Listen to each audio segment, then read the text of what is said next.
Welcome to Manager Tools. Today's topic, managing a high I, dangers, part 2. Here we go.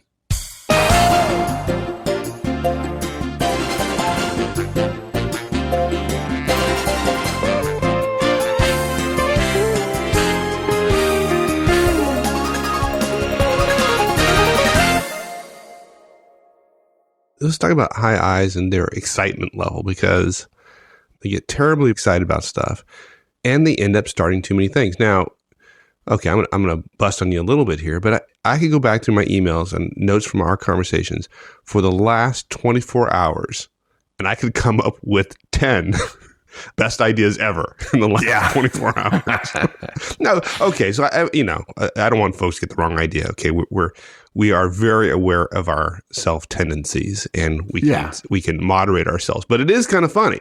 We can moderate and we can laugh at them too. Yeah, exactly. So we are. How do managers deal with that?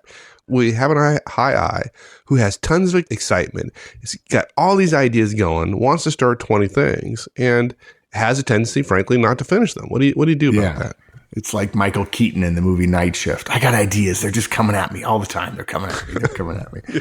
My recommendation, if you're managing a high I, is just let them go. I mean, high I's are just great, and we should just let them do whatever they want to do. I'm sorry, I just can't finish that with a straight face.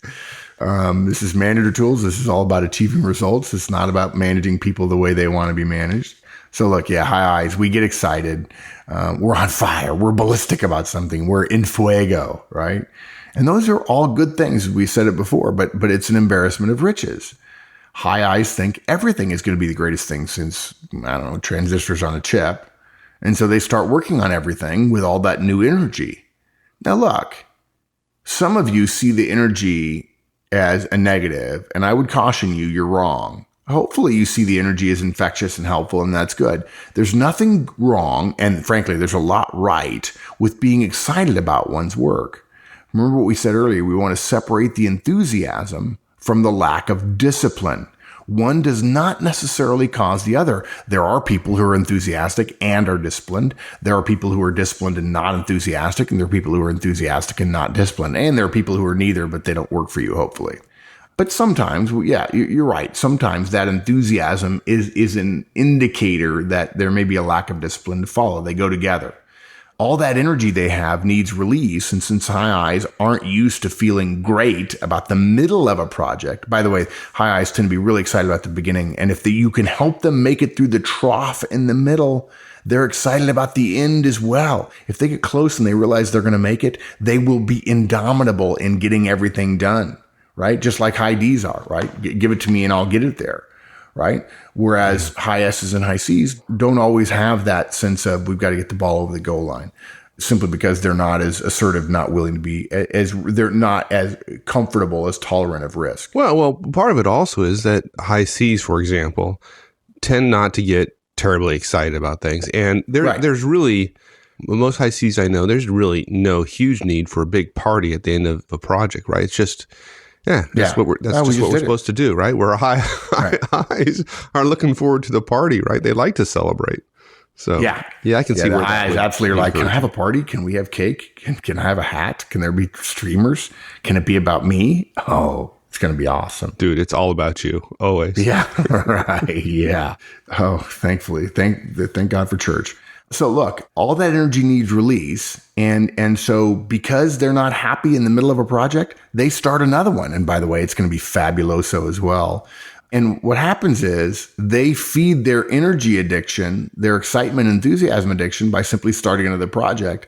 And the trough of the previous project becomes the end of the previous project because they start putting their time elsewhere. Less energy is available to the things they're already working on. Now, they'll tell you their energy is boundless, right? So technically it's okay.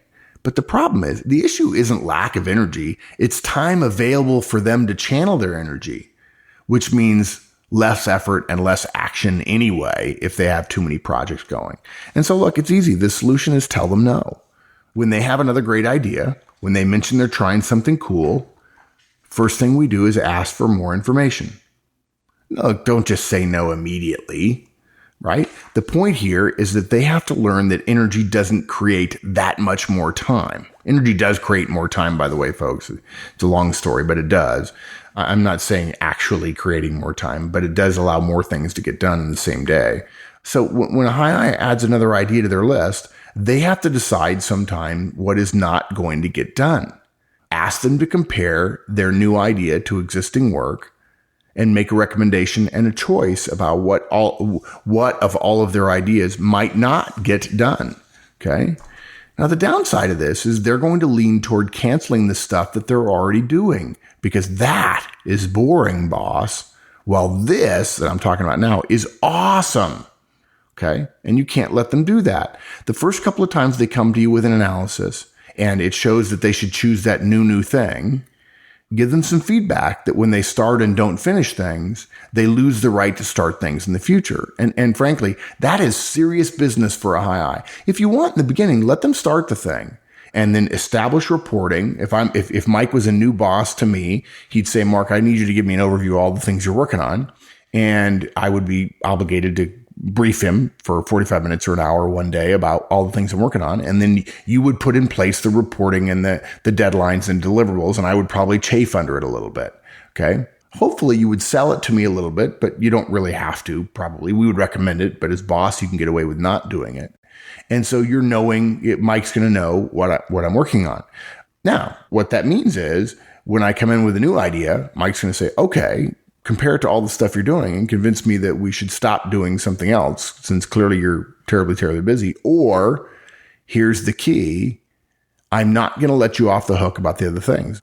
So Mark, Mike says, if you want to add another project, that's fine, but I reserve the right to say no. And if things start faltering, you may have to cancel the new thing and go back and finish the thing that you've already spent 100 or 200 hours working on.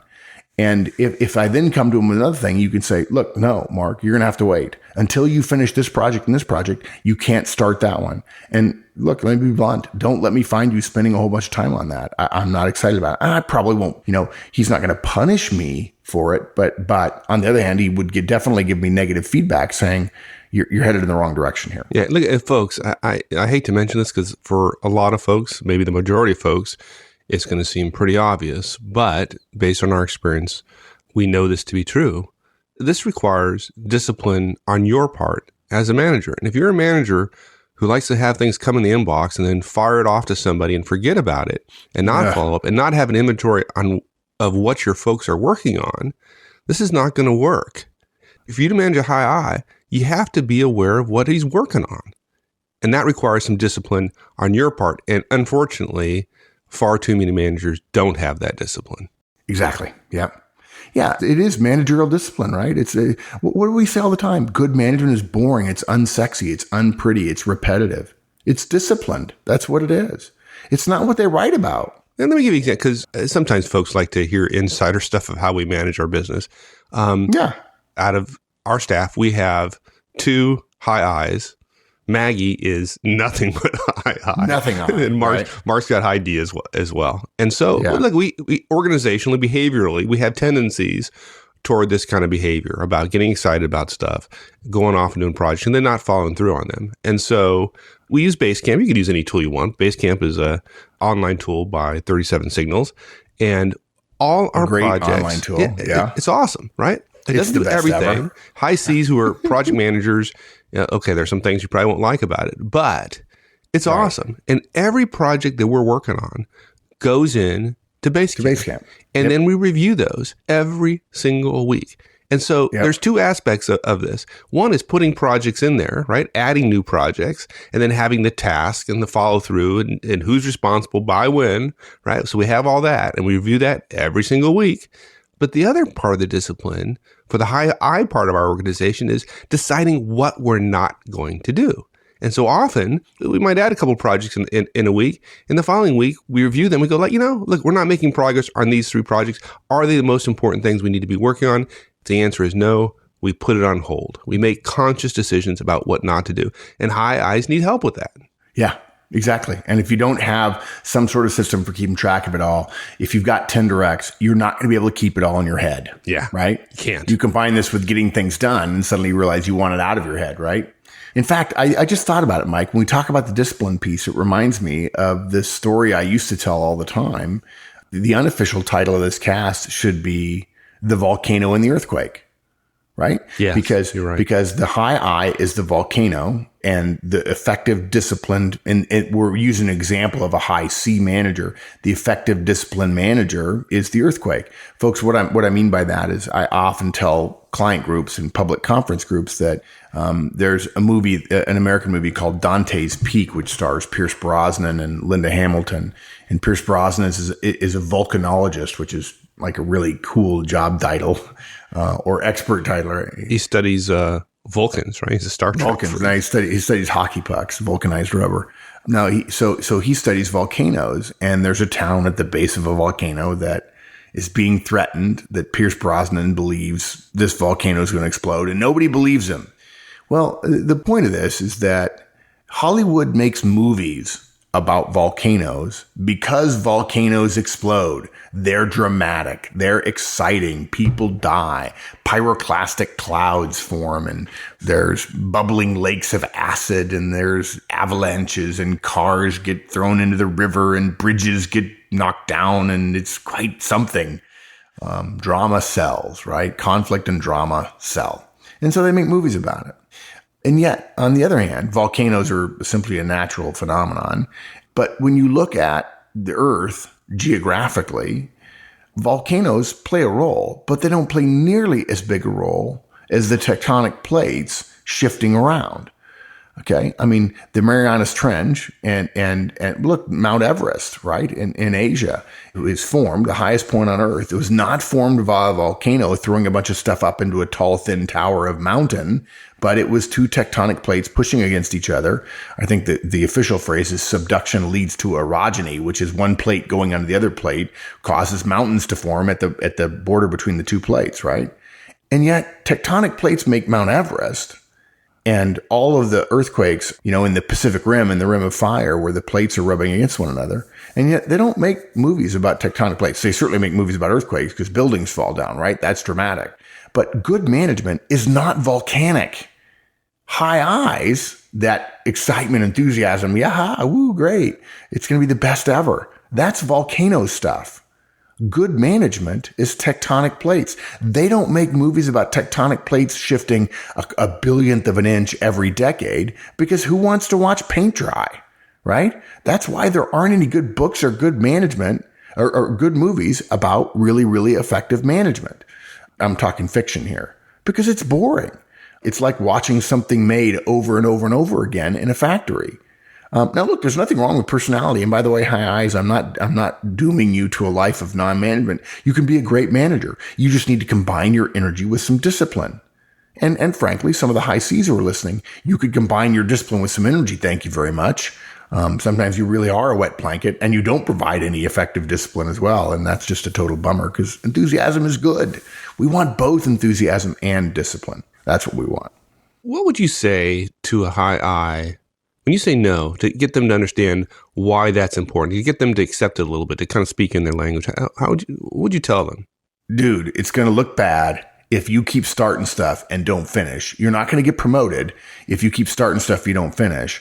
And the life of a manager and an executive is about finishing things, not starting things. And there's excitement to be had at either end of the spectrum, at the start and at the finish. And if you do less but finish them all, you'll do better and people will appreciate you more. Yeah.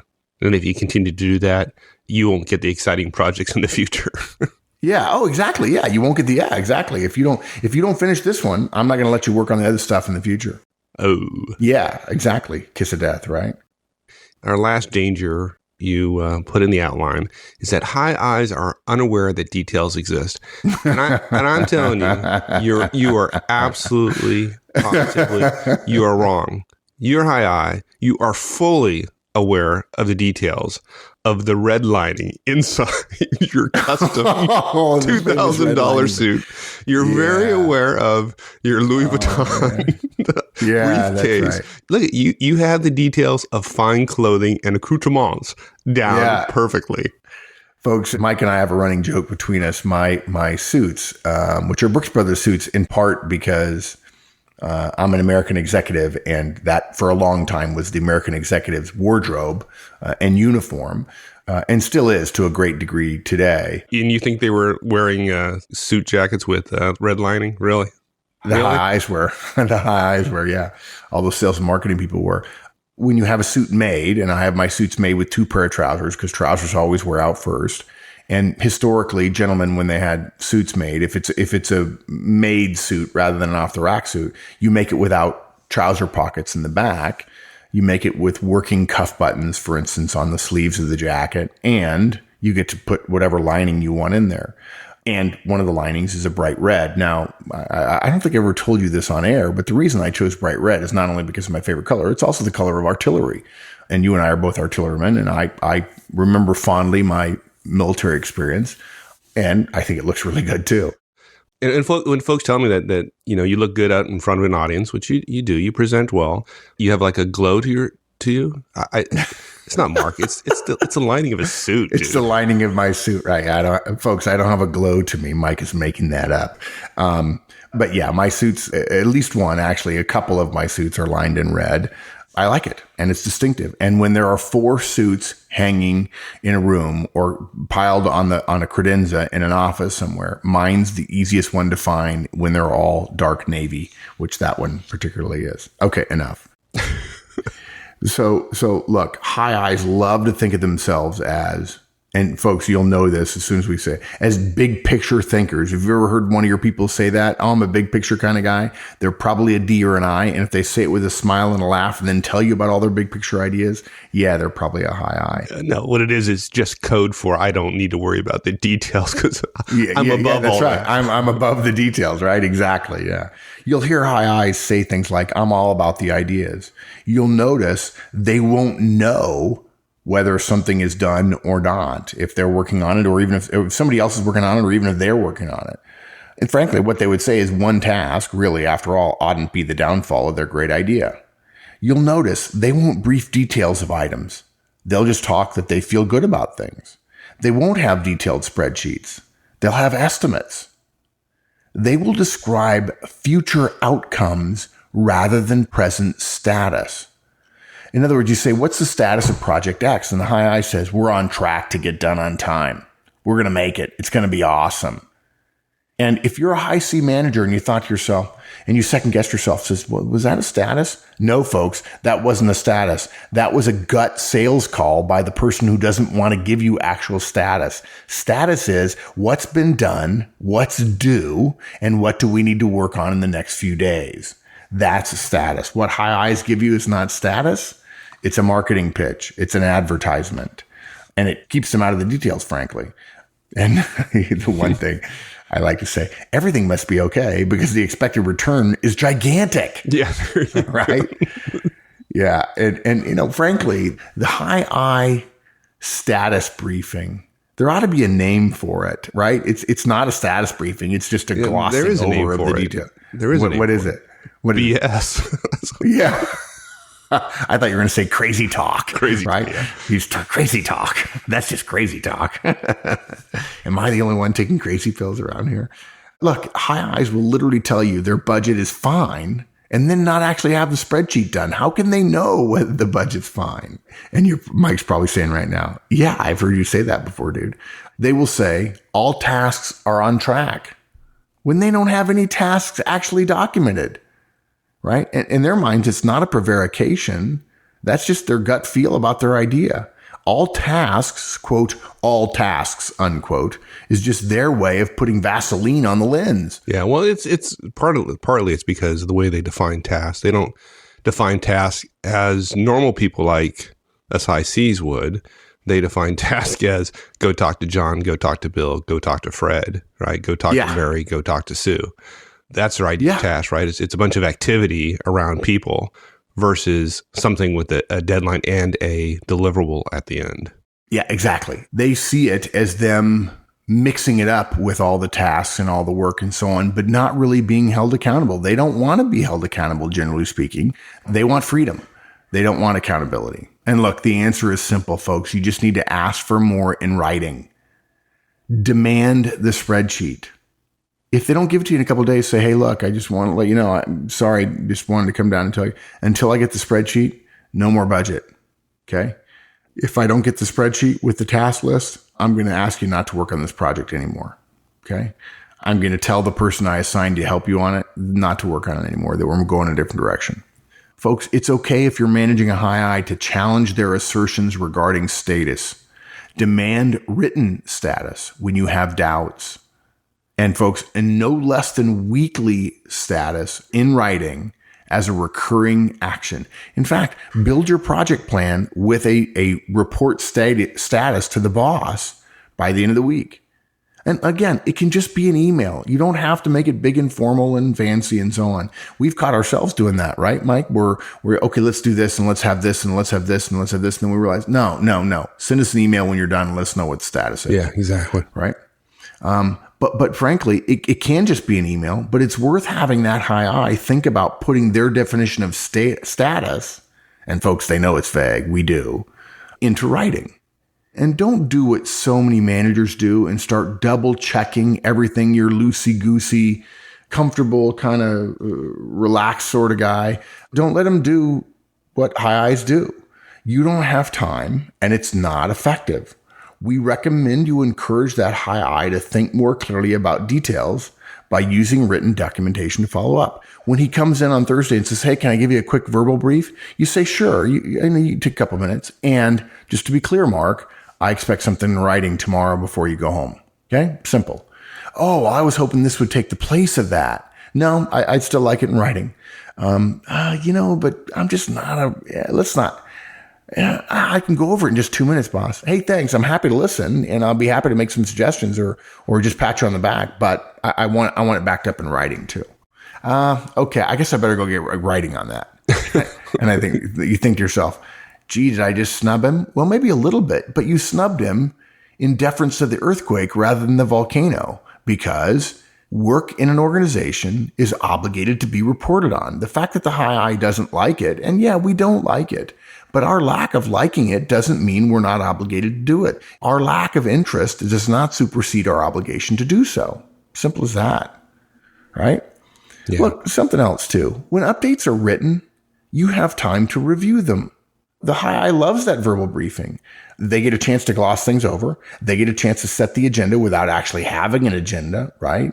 But don't tolerate that if you don't want to. It's okay, as we mentioned just now, to have the verbal, but you don't have to tolerate only a verbal. That's not maybe for you how you best learn what the real status is.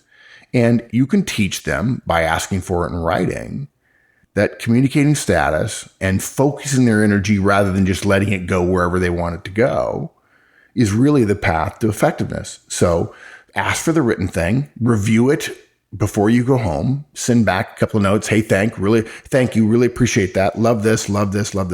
Tell me more about this. Tell me more about that. And then print that. By the way, print that email out and then mention it in the one-on-one, because I bet they don't even respond to the email. Yeah. Let me add some on writing. Because I remember having this conversation a long time back with a high I direct, and they were really questioning the need for a written status. And I believe it's not just a line I used. I believe this. Is remember, go back to something we say at public conferences all the time, and I can't imagine we haven't said it here on a podcast, that managers are not communicated to, they're communicated through. And that goes both ways. Generally, when we're talking about that, we're talking about, your boss telling you and then you needing to pass it on to your folks. So that's the through there. But it also applies the other way around, right? Both laterally and vertically. If you get a status from somebody, it's likely that that status is important to somebody else, either horizontally to one of your peers who has people working on the project, or to your boss. And if you're getting all your updates verbally, it becomes really hard, particularly if you have 10 directs, work on 10 projects. It's really hard to communicate it throughout the organization. And frankly, a lack of written reporting, I see all the time, results in less communications about projects and the status thereof across the organization. And so, I need it in writing, because guess what, Bob? I need to communicate this to my peers and to my boss. And I'm not taking notes for you. I'm sorry. That's not my role as a note taker when you're giving status. Yeah. And because you're doing well in this project, you want me to communicate this status. This will make you look good. It'll make you look there. This is being communicated to higher levels, to executives. So help me make it look good. Yeah. And then they go, ooh, this is marketing on my project. It's not status, it's marketing. And I get to craft the way my status is written. Yep, Yeah. exactly. Okay. Yeah. Okay, so let me wrap up for us. 3 dangers. Well, there are a lot of dangers, but the top 3 are high eyes don't follow through. And the answer is require them to have plans, require them to meet deadlines, set more frequent deadlines, and require them to report. They start too many things, and so you've got to tell them no when you feel like they've gotten too much. And then lastly, they're unaware that details exist, and you've got to get more in writing from them. And that, of course, helps you with reporting with status as well. But you've got to avoid their interest in verbal facility glossing over the details, because you're obligated to know how the resources that are working with you and for you are being applied. Otherwise, you may be part of the inefficiencies that exist in the organization, and that's not good. Now, look, this is about managing an individual who happens to has a behavioral pattern as a high I. This is manager tools. We believe that every individual is best managed as an individual.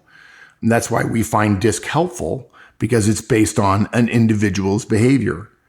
Paying attention to your direct's behaviors, seeing patterns, and knowing when those patterns could affect their performance is something every effective manager does. And these are just patterns that some of your directs will get into. And hopefully we've given you some suggestions about how to address these patterns. And if you start thinking about this, when you see this pattern, here's how to respond. Don't worry that they're different than you. Difference is good. Diversity is good. We want behavioral diversity in the workplace. It makes us all more effective. We can learn from one another.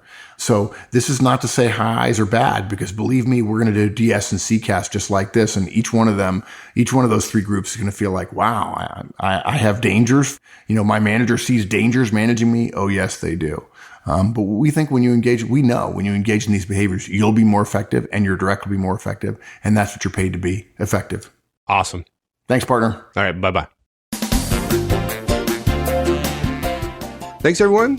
Hope you enjoyed it. We'll see you back here again next week. In the meantime, have a great one. So long.